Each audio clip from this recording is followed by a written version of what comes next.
Hi everybody, Dan Illman here with some exciting news. DRF Formulator, the gold standard in past performance information, is now free exclusively on DRF Bets. Join DRF Bets with the promo code WINNING, get a $250 first deposit match bonus, a $10 free bet, and free Formulator already uploaded to your account. Access Formulator's premium features, including sortable trainer stats, race replays, personalized trip notes, and lots more. Free Formulator exclusively on DRF Bets.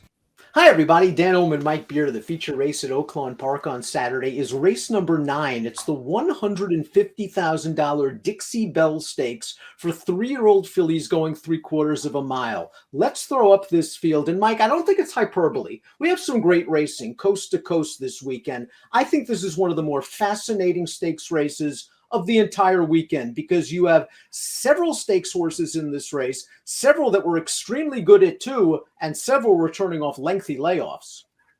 Yeah, I think I do agree with you that I think there's some talent in the race. I mean, I feel like the reality is, Dan, is that it all comes down to maybe just what we get from the 5 Happy Souls. She's 9-5 on the line. We haven't seen her since early in June as a 2-year-old, where she just put together back-to-back blowout wins and then missed the rest of the year. So I think it's a real question mark how she comes back. If she comes back as good as she was at 2, this field might be in trouble.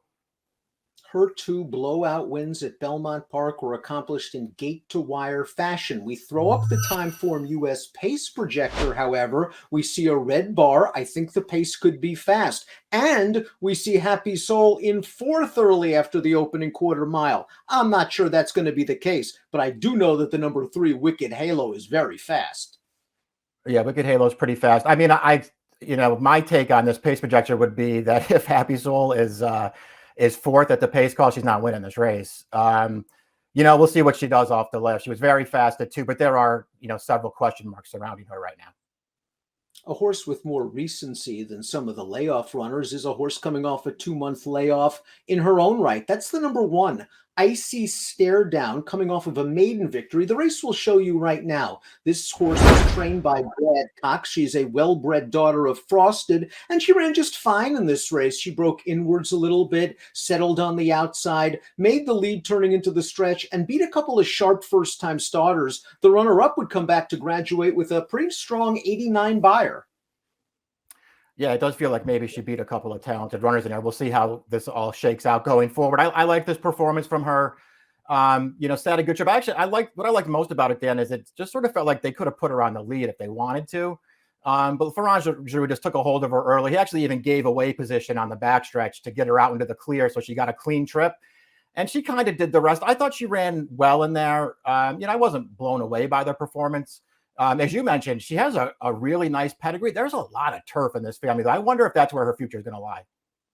Both of her starts on wet tracks. She might have to deal with fast going, and she'll have to break cleanly from the inside post, lest she be outrun early by some of these fast ones. The 2 Very Little Sense is a stakes winner. She won the Ellis Park Debutante, going 7 furlongs as a 2-year-old. Now, her most recent race at Churchill Downs, she kind of got cooked up on a fast pace against an underrated horse. The winner of that race is now 4 for 4. She came back to win 2 stakes races over the Poly at Turfway with stereo 85 buyer speed figures. Very Little Sense, Lasix on, blinkers off. She catches a tough spot. It is a tough race for her, but she's one of those fields that just feels like she could really go overlooked in here, Dan. Just improved with every start on dirt up until that last one, where you mentioned she probably had a little bit of an excuse in there.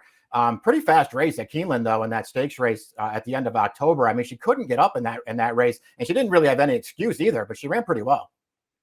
Wicked Halo, the number 3, did some very good things at 2 for trainer Steve Asmussen. Let's go back to Saratoga, where she wins the Grade 2 Adirondack in gate-to-wire fashion, and she worked hard every step of this 6.5. The opening half mile, 44-4. The first quarter mile, 21-2. She's tired right now, but she's just going to keep finding a little bit more. The 3rd place finisher would come back to run a well-beaten 3rd in the Grade 1 spin away with a 75 buyer. After this race, Asmussen planned on giving her a break, and here she is off of the long layoff.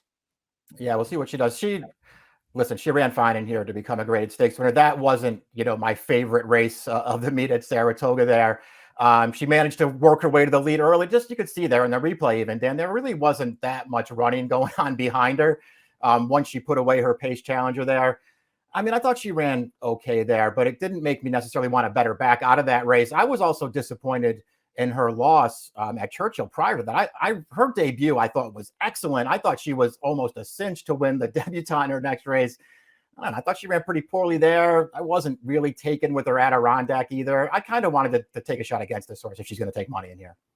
And she figures to take some early pressure in here, 5-2 on the morning line. Hypersport's turning back to a sprint. Her only victory came sprinting, and I have a feeling that the filly she was in against in her 2 recent routes is pretty good, that Secret Oath. Yeah. So I kind of like Hypersport cutting back in distance, and if this pace is fast, you're getting a horse that's 12-1 on the morning line that I believe can make a late run. Yeah, I agree with you. She's a horse who I wound up not putting in there anywhere, but I easily could have because I'm with you. I like her cutting back out of a couple of really tough races. She ran that 84 the last time she sprinted. You know, I thought that race was a little bit difficult to get a read on. The second, third, and fourth finishers were all first-time starters. So who knows how good that field was, but man, it came back pretty fast. Happy Soul, as Mike mentioned in the open, is really the key to this race. She won her maiden at Belmont by almost 12 lengths in her second lifetime start. She was the rare Wesley Ward first-time starter that didn't win. But after that big victory in her second lifetime outing, she won the Astoria, the race for you right now, way back on June the 3rd. And as you can see, Happy Soul at 1-9 is cruising into the stretch, and she wins off by 11.5 lengths. Now, she was going to run in the opening day feature at Saratoga, the Schuylerville. She scratched out of that race with a temperature, and then we haven't seen her in a long time. The layoff is a concern. What do you think of the blinkers off? Yeah, I don't know. I mean, I'm not going to worry about the equipment change. I'm just more concerned with, how long she's been away and what we're going to get now that she comes back. I guess Wesley Ward said that she came down with pneumonia. She got very, very sick last year, and it just took them a long time to get her back. I don't like hearing stuff like that.